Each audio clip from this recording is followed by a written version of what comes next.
Most families believe land succession begins when someone dies. It isn't. In reality, some succession problems begins years before death. Think about that. A parent dies, the family knows the land. Everyone knows who should inherit it. The title deed exists. The boundaries are known. So transferring the ownership should be simple, because every year families spend years in court, lose money, destroy family relationship, and sometimes lose land completely. Not because they lacked ownership, but because they misunderstood the succession process. And what most people don't realize is that one mistake made in the first few weeks after death can delay inheritance for years. I am going to tell you exactly what happens to land in Kenya from the moment a landowner dies until a new title deed is issued. And there is one stage in this process where more families get trapped than anywhere else. We will get to that shortly. But if you have ever heard someone say, just divide the land among the children, ignore that advice. If you have ever heard the family can agree and transfer the land later, ignore that too. And if you have ever heard someone saying, as long as everyone knows who owns the land, there is no problem, that belief has caused some of the longest succession dispute in Kenya. Because land ownership does not transfer through assumption, it transfers through a legal process, and skipping that process can create problems that last generation. Most people believe succession is not about distributing land. Distribution is actually one of the final stages. The real purpose of succession is something much deeper. It is proving who has the legal authority to deal with the deceased person's property. Without that authority, nobody can legally sell, subdivide, transfer, or distribute the land. Not the eldest son, not the widow, not the clan, not even beneficiaries. And that changes how we should think about inheritance. Let's simplify succession to its most basic truth. When a person dies, their land does not automatically become the beneficiary's land, but ownership remains legally tied to the deceased person's estate. That estate must go through legal transition process. Only after that process, ownership moves to beneficiaries. This single principle explains why many families get into trouble, because they start acting like owners before the law recognizes them as owners. And that is where the problem begins. The family agrees on who should inherit the land.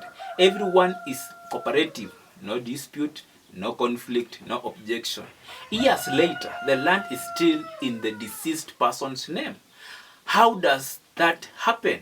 The answer reveals one of the biggest misconceptions about succession. But before we get there, we need to understand what legally happens the moment death occurs. The first document that comes important is not the title deed.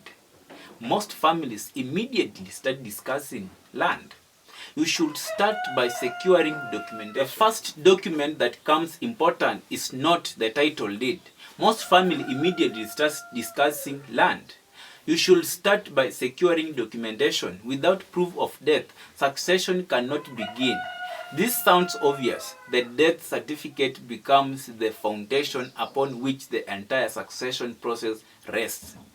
But obtaining death certificate is only the beginning, because the next stage determines who can legally represent the estate. And this is where many people unknowingly break the law. What if someone sold part of the deceased person's land before succession was completed? Many families believe that happens legally. And that takes us to the next stage. The estate needs a legal representative. Someone must be authorized to act. This is done through succession proceedings. Depending on the circumstances, the court may issue grant of letter of administration. The grant does not make someone the owner. It makes them the administrator and manage the estate. They don't automatically inherit the land. Administrator comes before distribution. Remember that. Because many families reverse the order. and pay heavily for it. Now we arrive at the trap where countless succession cases stall. Confirmation of grant. Many people obtain a grant and assume the process is complete. The grant identifies who can administer the estate. The confirmation process determines how assets will be distributed. If you miss this stage, the land often remains stuck in the deceased's name. The family believes succession was over. That is why some estates remain unresolved for decades. But the problem can become even worse. At first, it is a delay. Then beneficiaries disagree. Then one beneficiary dies. Then children of beneficiaries get involved. Then boundaries become disputed. Then portions are sold informally. Then court cases begin. A small delay becomes multi-generation conflict, and suddenly nobody knows who owns what. After confirmation, the estate can be distributed. This is where many beneficiaries think ownership automatically changes. Again, that is not what happens. Documents must still be processed. Transfers must still be completed. Records must still be updated. Survey work may be required. Consent may be required, and every step must align the confirmed distribution. But ownership has not fully transitioned yet. Families focus entirely on succession documents while ignoring the physical land itself. Because beneficiaries often discover occupation dispute, boundary discrepancies, encroachment, informal subdivision, missing beacons. Verification should never be limited to paperwork. The crown must also tell the same story as the documents. Most families believe succession is a legal process. That's only partly true. Succession is actually a legal and land administration process. Documents alone are not enough. Crown verification alone is not enough. Both must align. When they don't, problems emerge. Now we arrive at the stage you have been waiting for. The transfer of ownership. This is where land records are updated, the deceased owner's name is changed, beneficiaries become registered owners according to the confirmed distribution. Now, the legal transition has been completed. The ownership stands independently of the deceased estate. Now, the journey from death to the title transfer truly reached its conclusion. But before I conclude, if you remember only one thing from this video, remember this. Most succession problems are not caused by disagreement in the families. They are caused by unfinished processes. Every major succession dispute usually begins with something that was never finalized. At the beginning of this video, I told you most people believe succession begins when someone dies. Now you have understood the true picture.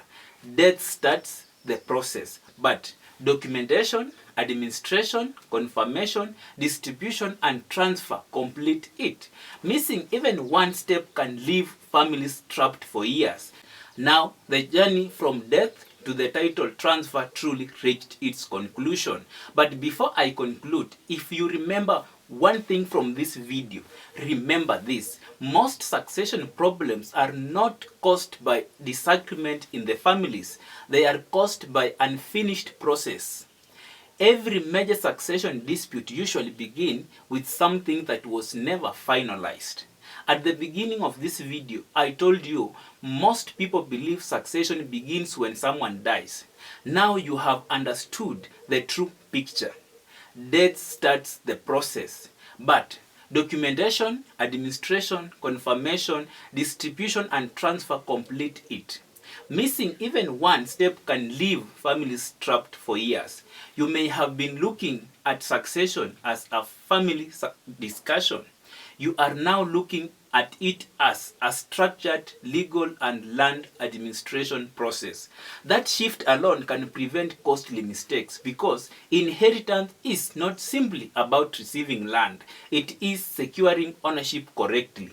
Have you ever encountered a succession case that took decades to complete? Which stage do you think caused the biggest delay? Obtaining the grant, confirming the grant, or transferring the title deed? Share your experience in the comment section. In the next video, I will explain one of the most misunderstood issues in Kenyan land ownership. Can you inherit land before succession in Kenya is complete? And once you understand that process, you will never look at inherited land the same way again.